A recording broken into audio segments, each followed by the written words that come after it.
Hi everybody, it's Dorothy again, and I'm a makeup artist, so I'm here to present you the final installment of this little mini-series that I'm doing, providing mini reviews on some foundations that have recently hit the market and gone absolutely viral. So today's video is going to be about the Shiseido Synchro Skin Self-Refreshing Foundation, and I also have the accompanying concealer and powder. I've tried this foundation a couple of times before and screwed it up because I used my regular powder. I just forgot that I, had purchased this as well. So, I've had some experience with the powder I already know and love, and then this new powder as well, to be able to give you a little bit more of a well-rounded review on these three products. So we can zoom in right away, and just as a FYI, I applied this around noon. It's now 6. I unfortunately didn't have the time to film this directly after I had applied the foundation. The day got away from me, so it is slightly worn at this point, but I've looked at my face, so I can let you know how I feel about the foundation after it was first applied versus now, and of course I will fill you in about it at the end of the video as well, once I've had the opportunity to wear this for a full day. So looking at my skin, I feel like compared to the other foundations that I tried in this series previously, this one probably stays put the most out of all of them, and I do little quotation marks because it wasn't necessarily budge proof. It's marketed as a self-refreshing foundation, but I don't think it's like ironclad or anything where it's marketed to be the most long-wearing product in general. So it's pretty good, I think, for longevity, without being considered like a super long wear foundation. In terms of migration into my fine lines, I would say this is better performing than some of the other foundations that I have tried. It has not migrated as much into the fine lines, and also upon first application, it applied rather smoothly. However, it does look like makeup, so it's not skin-like by any means, and I feel like it does highlight a lot of my texture on my skin, more so than any other foundation does. Just makes my skin look really bumpy, oddly enough. And I think this is marketed to be like a medium coverage to buildable full, and I haven't worn that in some years because it's not my preference these days. As I age, as my skin changes, I've been kind of gravitating more towards lighter coverage foundations, light to medium at most. So I'm not sure whether it's just highlighting my texture more because it's that particular coverage level, or whether it's the foundation itself. But in any case, I don't particularly like to see makeup on my skin look very obvious. Like, I wouldn't necessarily say it looks like a thick layer of foundation on my skin because I never apply foundation thickly. But it doesn't melt into the skin. It doesn't become one with my skin and like disappear or anything like that and look incredibly natural or skin-like. Even in the thinnest layer that I've applied, it's evident that I'm wearing makeup. So, I'm sure when I did a close-up, you saw my nose bridge. Again, as I explained in previous videos, some wear is normal for me around my nose bridge because I am a glasses wearer. But I'll let you know how things progress at the end of the day and what my final thoughts are on the foundation, concealer, and powder. See you then. Hey again, it's the end of the day, and you might be wondering, Dorothy, why is your hair wet? Why is your skin a little glossy? Well, I just did a deep clean of the bathroom, so I'm a little sweaty. Sorry.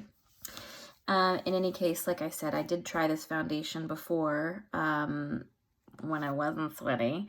And with my usual dry, dehydrated skin, I can say that by this time at the end of the day, that issue with the texture that I was talking about earlier is still very much there and something that you could see at the end of the day.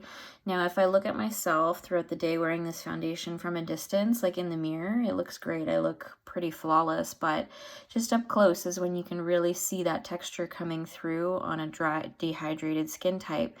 The happy accident of my getting sweaty this evening was that I recognized something in the foundation. That little bit of oil or that little bit of moisture that came through and kind of blended with the foundation on my skin made it smooth over. So anything that would have typically migrated into any of my fine lines or any of my texture that would have been apparent if I had not been sweaty doesn't seem to be as bad right now. So that does actually tell me that this foundation might actually be something that's better suited to combination to oily skin types and something that you guys might really like. So I'm not going to say that this is a bad foundation because I don't think so. I just don't think that I might necessarily be the right skin type for it. So if you're dry, dehydrated, and you have some texture on your skin or you have enlarged pores, this might not be the best. You might want to find something a little bit more hydrating, but for combination to oily skin, the extra moisture on your skin is really going to help this foundation look that much nicer. Now, in talking about the concealer isn't really something that I liked. You know, I struggle with the dry, dehydrated skin, and under my eyes, that there's no exception to that. So I didn't really find that it helped to smooth over my under eye area. In fact, again, it kind of emphasized any dryness or texture in my skin, so I wasn't a fan. And then this powder, I've tried this a few times too. With this foundation, I've tried it today, and then with other foundations, I've tried it. So I would say I've gotten a good test out of this as well. And again, I don't like it. This one was, honestly, the concealer and the powder, excuse me, was probably the bigger disappointments out of the bunch. Sorry, why do I keep saying foundation? The powder has a puff, which I didn't use because I just thought, oh, it would be a shame. It looks so nice and white and clean. So, I mean, I tried applying this in two different ways. I tried to apply it with a brush, and I tried to apply it with my beauty blender or sponge. And either way, I just couldn't get a good set out of my powder. I really couldn't. And I think the main problem is actually this little mesh that's over it. It's kind of like a sieve or a netting that covers the powder. And honestly, no matter how hard or how soft I tap my brush or my sponge into the powder, I just can never get enough on my tool in order to get a good set down. And now remember, I'm dry dehydrated, so I don't use that much powder to begin with. If it's that hard to get some product out of here, then I just really don't think all the fuss is worth it. This foundation, again, there I go with the word foundation. This powder also markets itself as kind of like a radiant powder. And to be honest, I really didn't notice that much radiance out of it. I have another powder that I use on a daily basis that is considered a radiant powder, and that one's much nicer. That one, the radiance in that powder is much more obvious and noticeable. I wouldn't say this really did much for my skin in terms of radiance. So yeah, I think the winner for sure is the is the foundation here. I just don't think I don't think I have the right skin type for it. If you're curious about it and you have the right skin type, then I would say go give it a shot.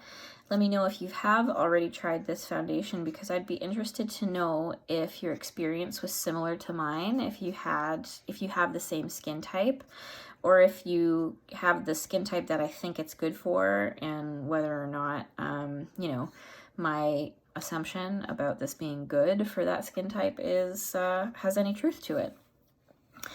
So yeah, that finishes up my little mini series on these viral foundations that have come out. Reviews brought to you by just your average consumer and makeup artist who, like I said, does not gain anything from making these videos. So if you are or were curious about how these foundations actually performed, and were kind of skeptical of the reviews that you were seeing out there from YouTubers for fear that maybe they have, you know, relationships with these brands that they don't want to damage, or have like hidden sponsorships that they're not disclosing, I can confidently say that I have no partnerships with them. I have no sponsorships. I paid for all of this and my wallet has felt the damage. So yeah, you can trust that my little mini reviews here are the real deal, the real first-hand experience from just a regular gal. Of course, my experience may not be your experience, so if you've liked any of these foundations I've reviewed in the past and today, then good on ya, great. I'm really happy that you have spent your money on something that you actually genuinely like and that works for you, because that is the goal of these videos, is to help you make a decision on whether or not some of these products might be good for you or not. And help you choose things that you are happy with. So that's it. Thank you so much for watching. Who knows if I'll make any more videos, but if I don't, then enjoy what you've seen so far. Give it a like, comment, subscribe, follow, ring the bell, that whole drill. And maybe if it looks like I have good enough following, or people are enjoying the content so far, I will continue making videos here and there. I also had an idea maybe to share some of my Holy Grail products that I swear by and are in my daily makeup bag that I use on a regular basis. If you are curious or interested to see what those things are, then just comment below and let me know, and I'll try and make that video. All right. Take care, everybody. Bye.